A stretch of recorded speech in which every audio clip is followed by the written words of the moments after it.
இறைவன் நமக்குள்ள வச்சு தந்திருக்கிறான். அதை பயன்படுத்தாமல் இருக்கிறது நம்முடைய தப்பு. ஒரு விஷயத்தை நீங்கள் தெளிவாக விளங்கணும். நமக்கு ஆற்றல் இல்லை, அறிவில்லை, தெளிவில்லை, ஞாபக சக்தி இல்லை, நம்மளால் முடியாது அப்படி என்று மட்டும் நீங்கள் நினைக்காதீங்க. என்னால் முடியாது என்று மட்டும் நினைக்காதீங்க. முடியும். இங்கிலீஷில் சொல்லுவாங்க, impossible is a I M possible. இம்பாசிபிள்ங்கிற அதே வேர்டில் ஐ எம் பாசிபிள் இருக்குது. அதே ஸ்பெல்லிங் தான். இம்பாசிபிள்ங்கிற அதே எழுத்து தான் ஐ எம் பாசிபிள் அப்படி என்றும் வாசிக்கலாம். அது சொல்றாங்க, இம்பாசிபிளே சொல்லுது ஐ எம் பாசிபிள். ஏன் நீ முடியாதுங்கிற? உனக்கு முடியும். என்னால் முடியாது, எனக்கு இயலாது அப்படின்னு மட்டும் சொல்லாத. எனக்கு முடியும், எனக்கு இன்னும் வாய்ப்புகள் உண்டு. தோல்விகள் அவமானம் இல்லை, அனுபவம். தோல்விகள் அவமானமா? தோல்விகள் அவமானம் இல்லை, அனுபவம். ஒரு வெற்றி அடைகிறண்டா பல இடங்கள் அவர் விழுந்திருப்பார். இந்த குண்டு பல்பை கண்டுபிடிச்ச தாமஸ் ஆல்வா எடிசன் எடுத்ததுமே கண்டுபிடிச்சிட்டானா? எத்தனை தடவை அவனுடைய முயற்சி தோல்வியில் முடிஞ்சுது? 10,000 தடவை. 10,000 தடவைக்கு பிறகுதான் பல்பு பத்துது. அப்போ அவர்கிட்ட ஒரு நிருபர் கேட்குறார், சார் நீங்கள் 10,000 தடவையும் தோத்துட்டீங்களான். அப்போ அவர் என்ன சொன்னார் தெரியுமா? ஐ ஹேவ் நாட் ஃபெயில்ட் என்றார். நான் தோக்கல 10,000 பல்பும் பத்தாதுங்கிறத கண்டுபிடிச்சேன். 10,000 பல்பும் பத்தாதுங்கிறத கண்டுபிடிச்சிக்கணுங்க. அப்போ உண்மையில் அவர் சொன்ன விஷயம் என்னென்றால், தோல்வி ஒரு அனுபவம் உண்டு. அது ஒரு அனுபவம், அவமானம் இல்லை. ஒரு நாளும் அதை அவமானமாக நினைக்காதீங்க. முயற்சி நமக்கு ரொம்ப பெரிய ஒரு வெற்றியை தான் தரும். திரும்ப திரும்ப முயற்சி பண்ணுங்க, சடைவடைஞ்சிடாது. நபிகள் நாயகம் ஸல்லல்லாஹு அலைஹி வஸல்லம் அவர்கள் சொன்னார்கள், அபூ ஹுரைரா ரலியல்லாஹு தஆலா அவர்கள் அறிவிக்கிறாங்க, இஹ்ரிஸ் அலா மா யன்ஃபஉக், உனக்கு பிரயோசனம் தருவதில் தொடர்ந்து முயற்சி செஞ்சுக்கிட்டே இரு, பேராசைப்படு. வலா தஅஜஸ் வஸ்தஇன் பில்லாஹ், நீ பலகீனப்பட்டு உட்கார்ந்து விடாதே, அல்லாஹ்வில் உதவி தேடு, அல்லாஹ்விடத்தில் உதவி தேடு. வலா தகுல் லவ் ஃபஅல்து கதா வ கதா லகான கதா வ கதா, நான் அப்படி செய்திருந்தால் இப்படி நடந்திருக்கும், அழகா பயோ எடுத்திருக்கலாம், மெட்ஸ் எடுத்திருக்கலாம், ஆர்ட்ஸ் எடுத்திருக்கலாம், காமர்ஸ் எடுத்திருக்கலாம் என்று சொல்லாதே. அப்படி செய்திருந்தால் இப்படி நடந்திருக்கும் என்று சொல்லாதே. அல்லாஹ்வுல தவக்கல் வை, பலகீனப்பட்டுறாத, தொடர்ந்து முயற்சி செய். அப்படித்தான் நபிகள் நாயகம் ஸல்லல்லாஹு அலைஹி வஸல்லம் சொன்னாங்க. செய். ஒரு தடவை தோத்துட்டோம், அடுத்த தடவை செய். அதுலேயும் தோத்துட்டோம், இன்னொரு தடவை செய். ஒவ்வொரு தடவையிலையும் நம்ம வஸ்தஈன் பில்லாஹ், அல்லாஹ் கிட்ட உதவி தேடுவோம். இது சரி வரும், இது சரி வரும், இந்த வாட்டி சரி வரும், இந்த வாட்டி சரி வரும் என்று நம்ம முயற்சி செஞ்சுக்கிட்டே இருக்கணும். அதுதான் ரொம்ப பெரிய ஒரு முக்கியமான விஷயம். ஒவ்வொரு வாட்டியும் நம்பிக்கையோடு, ஒவ்வொரு வாட்டியும் நம்பி சடைவடைஞ்சி நம்மளால் முடியாதுப்பா அப்படின்ட்டு தோத்து போகிறது இருக்குது இல்லையா, அவர்தான் அந்த வெற்றிக்கு தகுதி இல்லாதவர். வெற்றியை அடையணும் என்றால் தைரியமாக திரும்ப திரும்ப முயற்சி செஞ்சுக்கிட்டே இருக்கும். ஒரு நாளும் உட்கார்ந்துடக்கூடாது. முடியும், என்னால் ஏலும், நான் சாதிப்பேன். நான் கேட்குறேன், நீங்களே உங்களை நம்பலாட்டி அடுத்தவன் எப்படி உங்களை நம்புறது? நீங்களே உங்களை நம்பலாட்டி அடுத்தவன் எப்படி நம்புறது? கட்டாயம் நாம நம்மளை நம்பணுமே. நம்மளாட்டி அடுத்தவன் எப்படி நம்ப போகிறான்? உனக்கு முடியும், எனக்கு ஏலும், என்னால் சாதிக்கலாம் அப்படிங்கிற நம்பிக்கை நமக்குள்ளே இருந்துக்கிட்டே இருக்கும். அதான் இந்த சப்ஜெக்டிவை சரிப்படுத்தும், அகவலய காரணியை சரிப்படுத்தும். இந்த அகவலய காரணியில், இந்த சப்ஜெக்டிவில் நான் நல்ல ஒரு இலக்கை அடையணுங்கிற ஒரு வெறித்தனம் இருக்க வேண்டும் என்றால் நாம் கனவு காண்றது ரொம்ப பெரிய ஒரு முக்கியம். என் ஏம் இதுதான், நான் இதை சாதிச்சே ஆகணும், நான் வெற்றி பெறணும், நான் டாக்டர் ஆகுறேன், நான் இன்ஜினியர் ஆகுறேன், இதுதான் என்ற கனவு விரல்ல அப்படின்னு நீங்கள் நினைங்க. தோல்விகள் உங்களுக்கு ரொம்ப பெரிய சிம்பிளான ஒரு விஷயமா சிறுமைப்படுத்துது. தோல்விகளை, கஷ்டங்களை எல்லாம் நீங்கள் லேசுப்படுத்திக்கிட்டே போயிட்டே இருப்பீங்க. ஸ்கூலில் முதல்ல உங்களுக்கு தரக்கூடிய ஸ்போர்ட்ஸ் என்ன? தடை தாண்டி ஓட்டம். அந்த தடை தாண்டி ஓட்டத்தை உங்களுக்கு தரது மூலமாக டீச்சர்ஸ் உங்களை டயக்னோஸ் பண்ணுறாங்க, எப்படிப்பட்ட பிள்ளைகள்லாம் இந்த கிளாஸில் இருக்கணும். கயிறை சின்ன உயரத்தில் கட்டி வச்சு 3ஆம் ஆண்டுலேயே ஓட விடுவாங்க. ஓடிக்கு போவீங்க, ஒரு வில்ல ஓடிக்கிட்டே போய் அந்த கவுத்தையும் இழுத்துக்கிட்டு சேர்த்துக்கிட்டு கதிரையோட ஓடிக்கிட்டே இருக்கும். ரைட், அதுக்கு ஒரு மார்க்ஸ் இருக்கு. ஐக்யூ கொஞ்சம் குறைஞ்சவர் அவர்.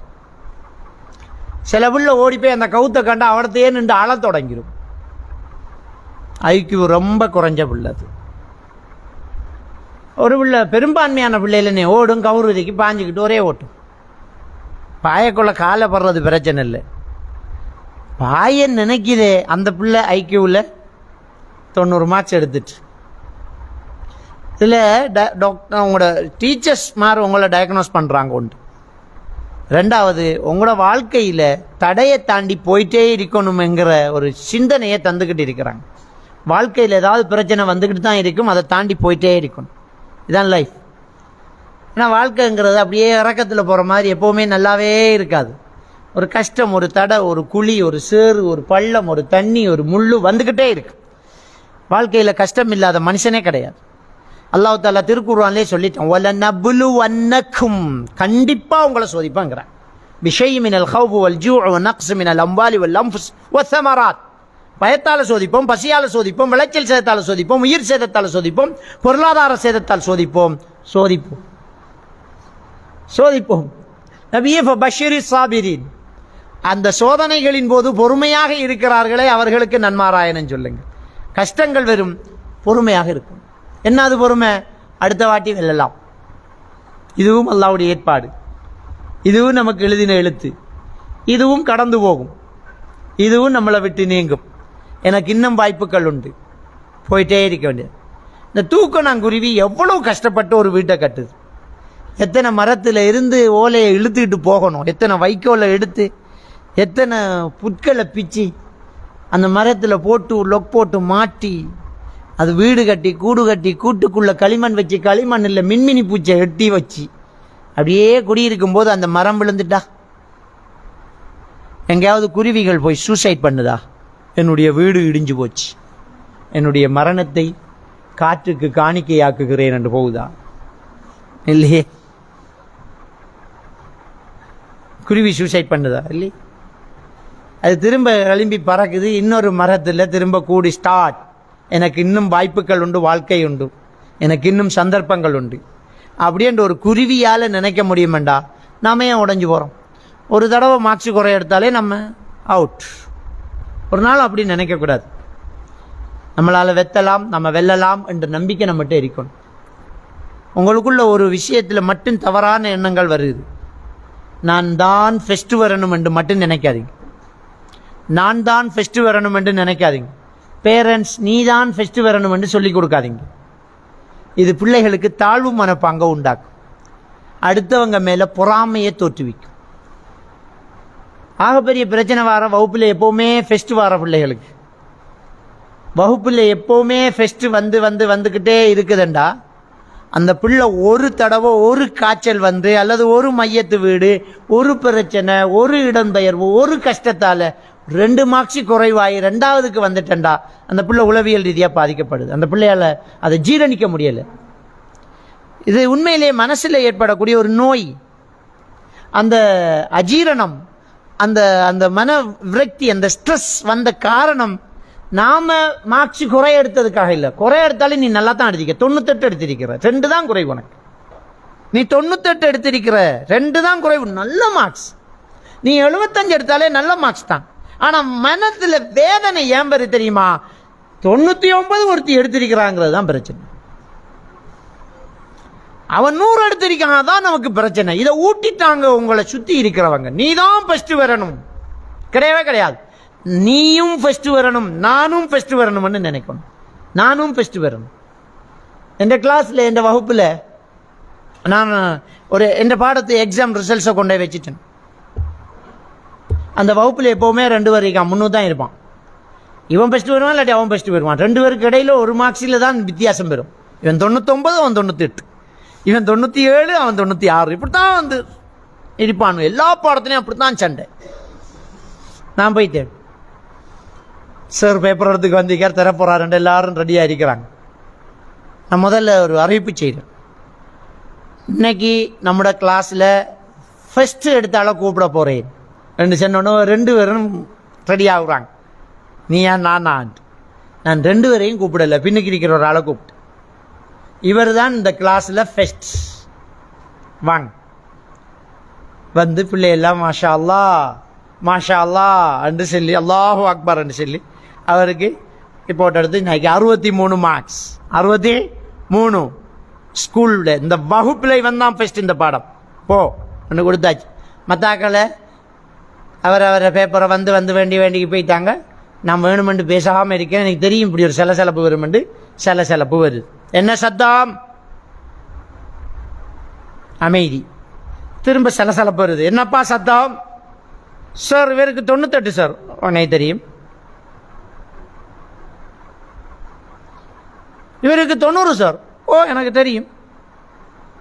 அப்போ வகுப்பில் பெஸ்ட் அவரை கூப்பிட்டு அவன் தான் பெஸ்ட். இப்போ பிள்ளைகள் பார்த்துருப்பானுகள், சார் கொஞ்சம் மெட்ஸில் வீக் போல, மெட்ஸில் வீக் ஆகி. நான் என்ன எலும்பு 63 எடுத்தாள் எலும்பு. போன முறை எத்தனை மார்க்ஸ் எடுத்தாய் நீ? 30.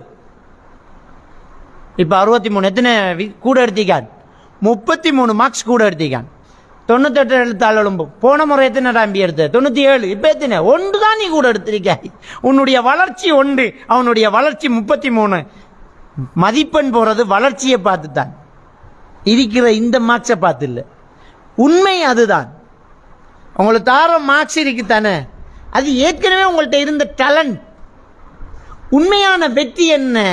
நீங்க முதல் இருந்ததுக்கு இப்ப எவ்வளவு தூரம் வளர்ந்திருக்கிறீங்கிறது தான் வெற்றி. இப்ப எவ்வளவு தூரம் வளர்ந்திருக்கிறீங்க, எவ்வளவு தூரம் நீங்க முன்னேறீங்க, அதுதான் வெற்றி.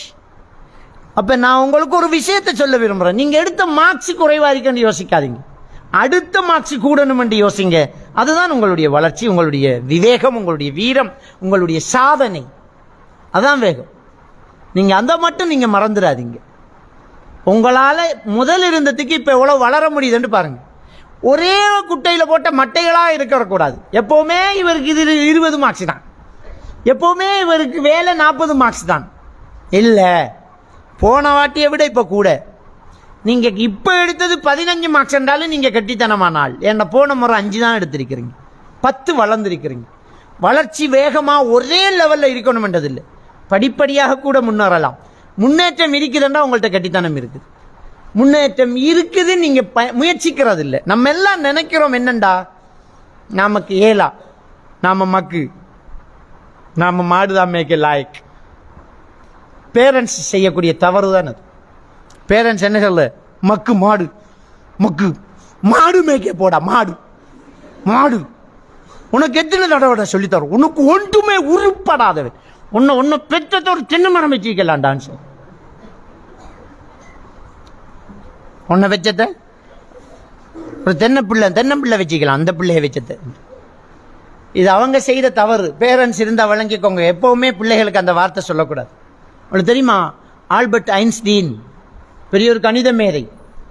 அவர் ஜெர்மனியில் அவர் படித்த பள்ளிக்கூடத்தில் 1ஆம் ஆண்டிலேயே ஸ்கூலால் டயக்னோஸ் பண்ணுறாங்க, அவர் ஹைப்பர் ஆக்டிவ் உள்ள ஒரு ஆள். Hyper active. அவரால் படிக்கவும் மாட்டார், அடுத்த ஆக்களை படிக்கிறதுக்கு விடவும் மாட்டார். ரொம்ப நம்மளோட பாஷையில் சொல்லண்டா துண்டா துண்டா. படிக்கிறவும் இல்லை, படிக்கிறவன விடுறதும் இல்லை. ஸ்கூலில் சொல்லிட்டாங்க, இவரை வச்சுக்கு எங்களுக்கு படிப்பிச்சு கொடுக்கணும்னா வந்து தயவு செஞ்சு கூட்டிகிட்டு போங்கம்மான்னு சொல்லி கடிதம் பெய்த்து உமாக்கு. ஐன்ஸ்டீன் உமா வாரா, இப்படி வருவா, நம்மளோட உமா வாரண்டா இப்படி வருவா.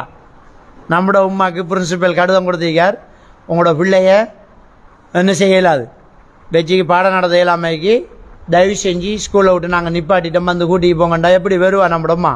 எங்காவன் எங்க வாடா மொக்கு மொக்கு மாடு வாடான்னு சொவியில் பிடிச்சி, வா உனக்கு இதுக்கு ஊட்ட பூஜை அவ்வளோத்தையே ரெண்ட போட்டு, உன்னால என் மானம் பித்து வாடா உனக்கு மாடு காட்டி வச்சு. என்னடா நீ, உனக்கு சோற தாரனா தவுட்ட தார நடம் போட்டு வெளுவலன வெளுத்து இழுத்து கொண்டே போட்டு பாப்பாவை வந்து 2 மிதிச்சு எல்லாருக்கிட்டையும் சொல்ற. எப்படி மாடு மாடு ஒன்று மலர்ல மக்கு ஒரு இளவும் விளங்குது இல்லை, ரோஷம் போகுது.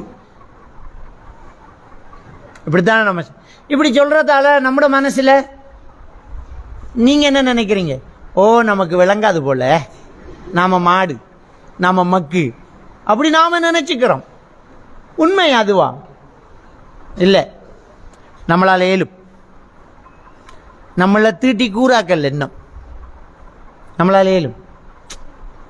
அடையாப்பா, பெரிய கடப்பாறை கொண்டு அடிச்சு வெடிக்காத மலை ஒரு வேர் ஓடி வெடிக்குதா இல்லையா? ஒரு வேரோடி வெடிக்குதா இல்லையா? காரணம் அந்த வேரில் இருக்கிற நிதானம். அது மெதுவாக வேலை செய்யுது. அதை கடப்பாறை நிதானமாக செய்யாது. ஓங்கி ஒரு அடி அதில் கூறுதான் மழுங்கும், முடிஞ்சு போச்சு கதை. கல் ஸ்ட்ராங்காக தான் இருக்கும், கோடாரி தெறிக்கும், ஆனால் வேர் ஒட்டைக்கும், நிதானமாக இருக்கும். என்னால் ஏலும், நான் சாதிப்பேன், எனக்கு முடியும். ஐன்ஸ்டீன் அம்மா வந்து என்ன சொன்னா? ஸ்கூலுக்குள்ளே வந்தா பிரின்சிபல்கிட்ட பேசி பார்த்தா, சார் வச்சு படித்து கொடுக்கணாதான்னு கேட்டு பார்த்தா, இல்லைம்மா ப்ளீஸ் கூட்டிகிட்டு போங்கன்னுட்டாங்க. நேராக வந்தா பிள்ளைய எப்படி கூப்பிட்டா தெரியுமா? மகன், இங்கே இருக்கிற டீச்சர்மாருக்கு உங்களுக்கு படித்து தரத்துக்கு தெரியாதாம், வாங்க நம்ம வீட்டை போ. உனக்கு முடியாது, நீ மக்கு, நீ உருப்பட மாட்ட, நீ பெரிய துண்டா, நீ படிக்கவே மாட்டேங்கிற வார்த்தையை தாய் சொல்லவே இல்லை.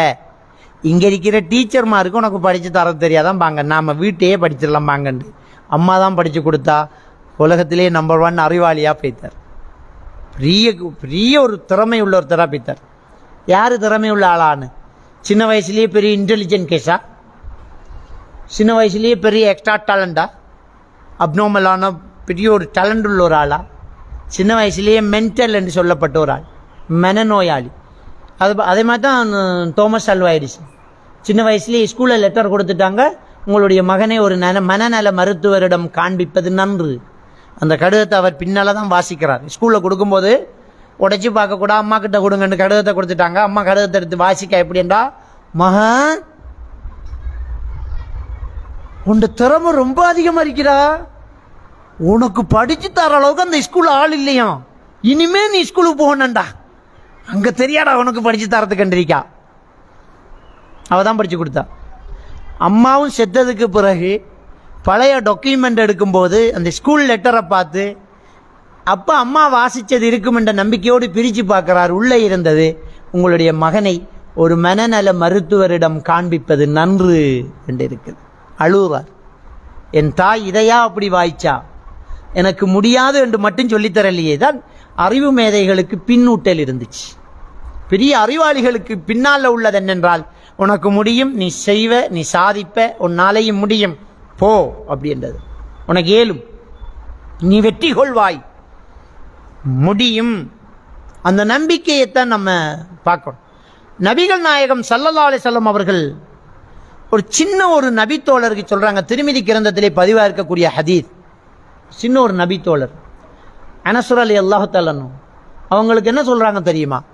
லவ் இஜ்தமஅத்தில் உம்மா அலா யதுர்ருக லா யதுர்ருக இல்லா மா கதபல்லாஹு லக்.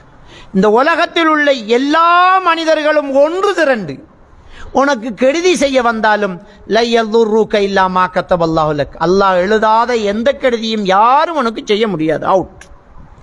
எவனும் உனக்கு எந்த கெடுதியும் செய்ய முடியாது. கலாக்கதிரில் இருந்தால் மட்டும்தான் நடக்கும், தவிர வேற எவனும் ஒன்றும் பண்ண முடியாது. தைரியமா போ, தைரியமா முன்னேறு. இந்த அழகான ஒரு வாசகத்தை ஸல்லல்லாஹு அலைஹி வஸல்லம் அவர்கள் சொல்லிக் கொடுக்குறாங்க. எப்பவுமே நாம தைரியத்தை இழந்துடக்கூடாது. நம்மளை யாரும் வீழ்த்த முடியாது, நம்மளால சாதிக்க முடியும், நமக்கு ஏலும், நமக்கு முடியும். இந்த வாட்டி இல்லாட்டி அடுத்த வாட்டி, அது இல்லாட்டி அடுத்த வாட்டி, தொடர்ந்து முயற்சி செஞ்சுக்கிட்டே இருக்கணும். களைப்பு வந்துடக்கூடாது. சாதிக்கிற எண்ணம் நமக்குள்ள இருந்துகிட்டே இருக்கு. முடியும், நம்மளால முடியும், நம்மளால ஏலும்.